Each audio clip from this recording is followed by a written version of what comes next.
what up? It's your boy Will, aka what up? It's your boy Ezzy, who's about to react to this video out of. We got another video. Or even the comments, what you feel about this shit going on right now?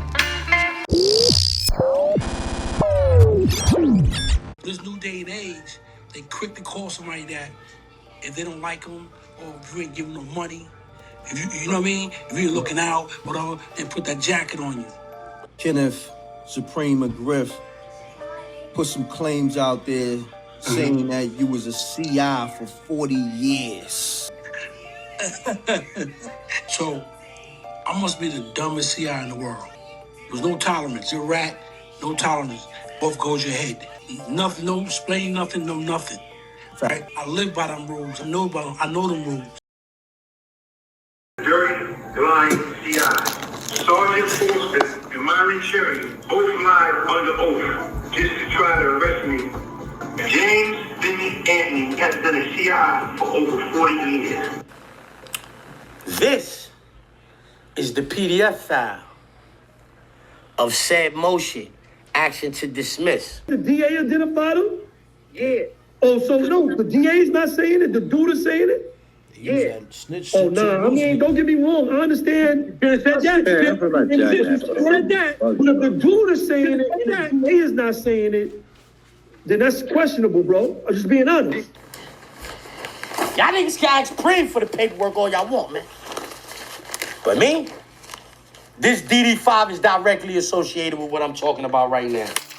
This DD5 is directly associated with what I'm talking about right now.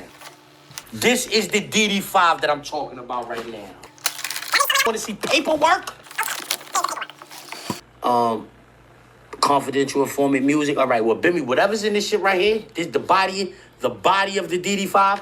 Bimmy told this same story on Gully TV platform. The two things I've seen the issue with the affidavit, and then I've seen the issue with the Mark Pearson, and it being mentioned in there that it's a confidential informant by the name of Music. They double back with some paperwork.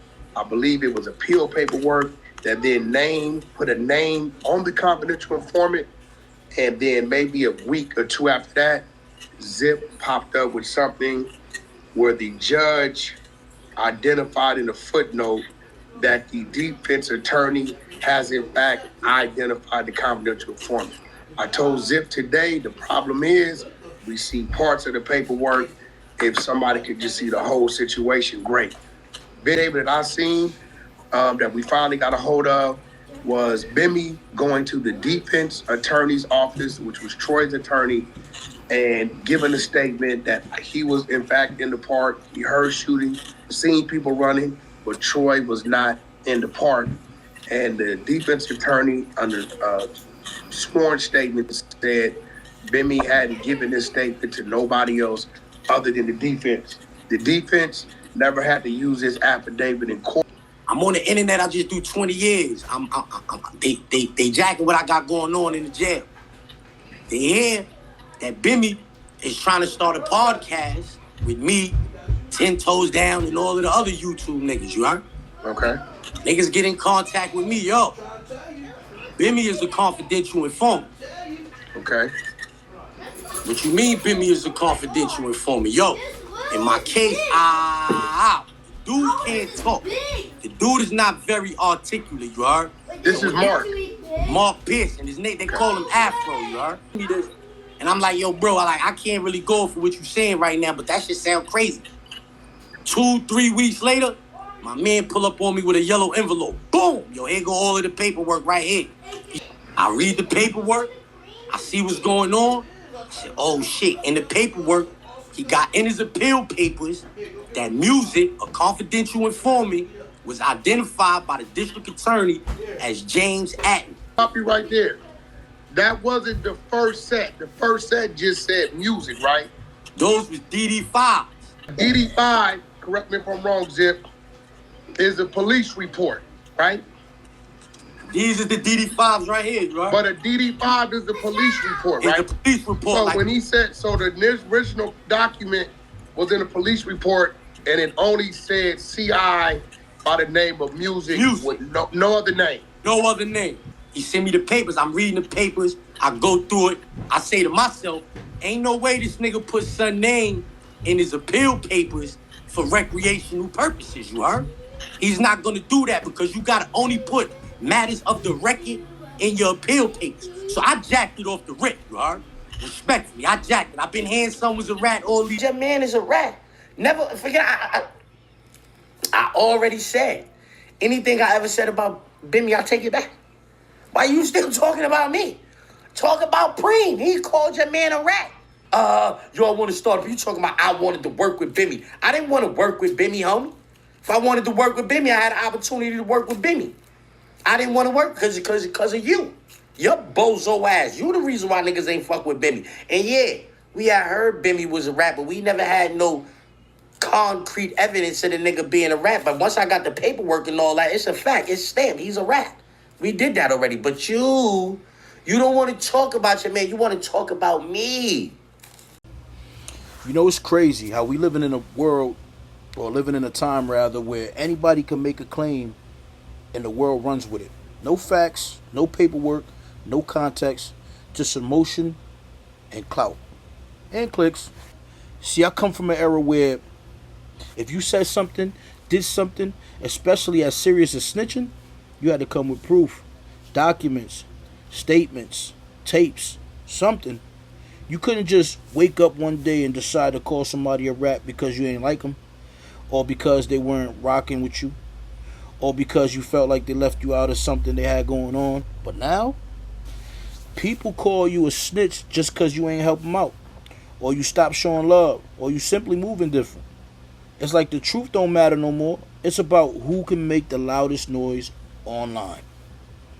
And now, we got a situation with Bimmy Atney, a man who was in the trenches back when being outside really meant something, a member of the Supreme team out of Queens when he was only 15 years old.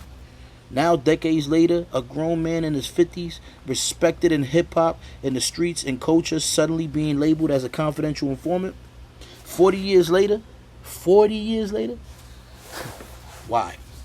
Because the executive producer of Supreme Team documentary needed clickbait, needed a headline to push views, so he throw Bimmy name in the mix. A man who's been out here building, mentoring, connecting the streets to the industry, all for attention. Then, of course, the podcast world jumps in. You got folks like Wack 100, Ghost, 600, and others diving deep, breaking it down piece by piece. And what do they find out? Half of the so-called evidence was falsified, misinterpreted, or from totally different cases. Whole pages missing. No full context. So it's like, what are we really doing here? We say we want the truth. We say we want real ones to tell their stories. But then when someone does stand up, somebody does move with integrity, we tear them down based on gossip and half document. And let's keep it real. Some of the people pushing the narratives don't even care about the truth. They just want traffic. They want to be the first to break down the story or break the story. Because controversy sells, right? Lies spread faster than facts ever could. But here's the thing. Time always tells. You can't hide behind the internet forever. Eventually the truth comes out. The real ones stand tall while the fakes fade away. So when it comes to snitching allegations, especially on names that help build the culture, we got to be careful. We can't let clickbait rewrite history. We can't let algorithm destroy legacy, because real ones know if you're going to make a claim that heavy, you better come with more than just emotion. You better come with proof. Otherwise, you're just talking. And like we used to say back in the day, if it ain't on paper, it's just pillow talk. Cut it out, man. Shout out to Bimmy.